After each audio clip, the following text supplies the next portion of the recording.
Question number 10, Andrew Williams. Order, order.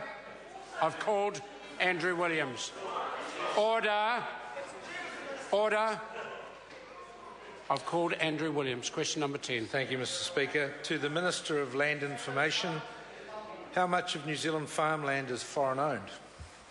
The Honourable Maurice Williamson. Mr Speaker, the Overseas Investment Office does not keep statistics on current ownership of farmland in New Zealand. I'll get to that, just wait. The role of the Overseas Investment Office is to approve applicants based on the criteria set down in the Act and the regulations. Absolute statistics of foreign ownership are impossible to produce because, 1, foreigners are free to sell their land to New Zealanders without any notification, and 2, many foreign owners eventually become New Zealanders by way of citizenship. Supplementary question, Andrew Williams. To the Minister, how can that information be correct when independent analysis by economist Bill Rosenberg last year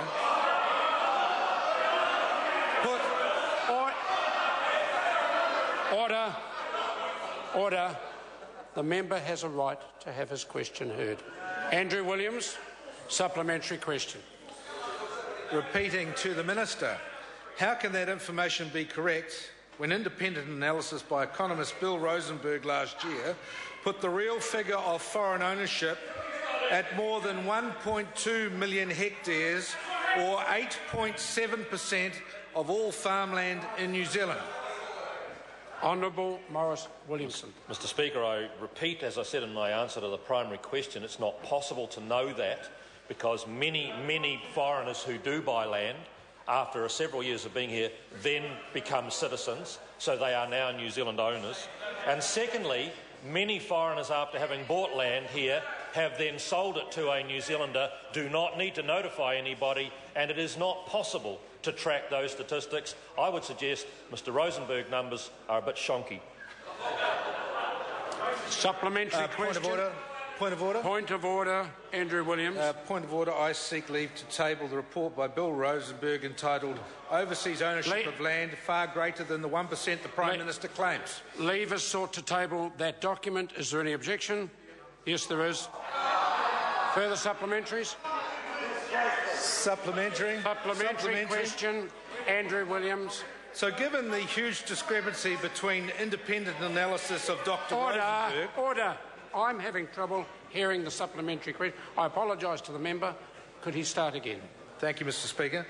So given the huge discrepancy between the independent analysis of Dr Rosenberg and that of the Minister's office, how can he have any confidence in the quality of advice he is receiving from the Overseas Investment Office, or is he just skewing the figures?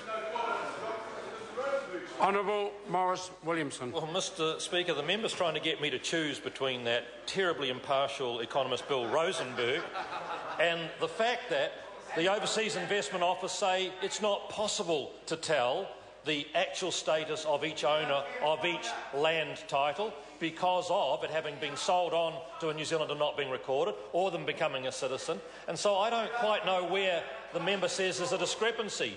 OIO office says can't do it. Bill Rosenberg's got some magical crystal ball or a Ouija board and has come up with a number.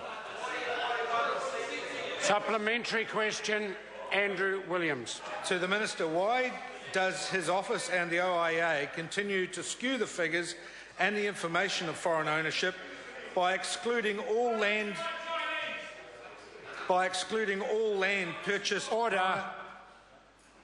Can I start again? Yes, the member can start again. Thank you, Mr Speaker. Order. If there's going to not be an opportunity given because of interjections being thrown across the House, then I'm going to have to ask a member to leave the chamber. Andrew Williams, supplementary. Thank you very much, Mr Speaker. Why has his office and the OIA skewed the figures of foreign ownership by excluding all land purchased prior to 2002? Honourable Maurice Williamson.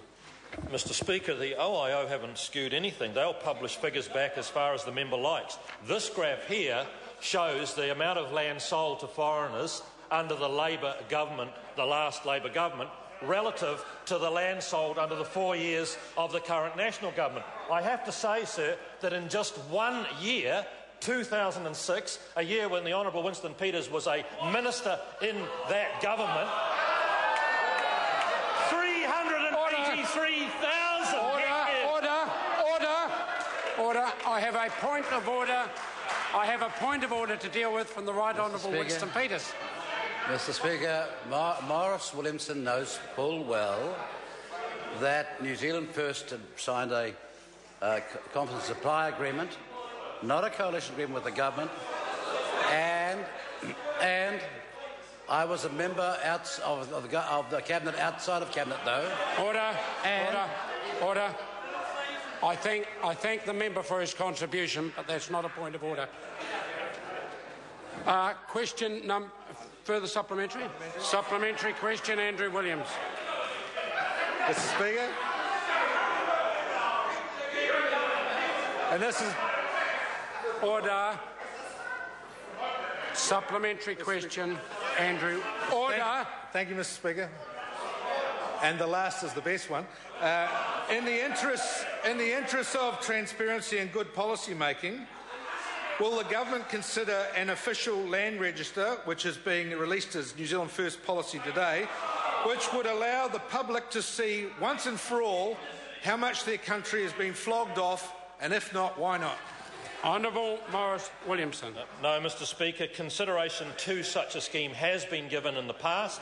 We've also had a look at it. It has become so problematic to actually identify the information, because you would then have to make every just ordinary New Zealander somehow keep reporting back to a registry if they were selling their land on, or if they'd been a foreigner and became a New Zealand citizen, you'd have to have their citizenship status changed.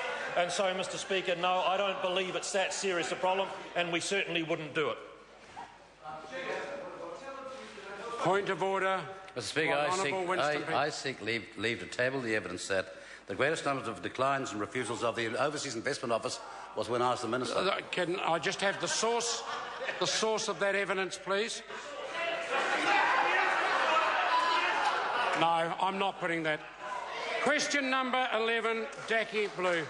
Thank you, Mr. Speaker. My question is to the Associate Minister of Health and asks, what progress has been made in reducing infections in intensive care units?